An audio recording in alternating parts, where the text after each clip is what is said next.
Tina Wilson was recovering from surgery while stationed in Japan when she went to the medical clinic for a dressing change. He went from checking my lymph node here to like grazing, and he put a good amount of his fingers went on my vagina to touch me, and he didn't even check the other side. Wilson reported the Navy doctor, Lieutenant Commander Anthony L. Velasquez, the day after the incident in January 2008.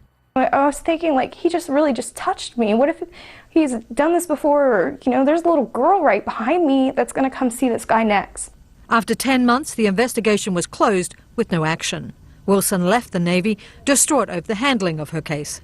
It was the process that victimized me more than the day that he violated me. It was the process. An Associated Press review of 1,000 military sex crime reports between 2005 and early 2013 in Japan, including Wilson's, revealed a pattern of chaotic and inconsistent judgments. Nearly two-thirds of the service members whose punishments were detailed in those reports were not jailed.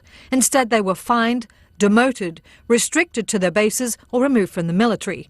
30 received letters of reprimand.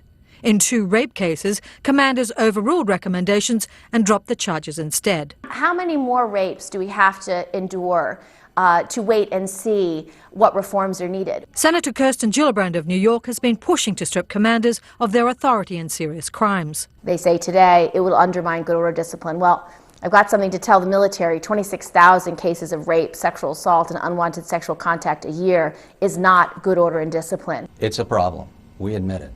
There are way too many sexual assaults happening. But senior U.S. military leaders note progress is being made. 68% of cases were taken to courts-martial in 2012, with 238 service members convicted. That trend is not reflected in the Japan cases, home to the largest number of U.S. military personnel overseas. Out of 473 sexual assault allegations, only 24% ended up in courts-martial. 2 years after Wilson's case was closed and after 24 more women came forward, the Navy filed multiple counts of sexual misconduct against Anthony Velasquez.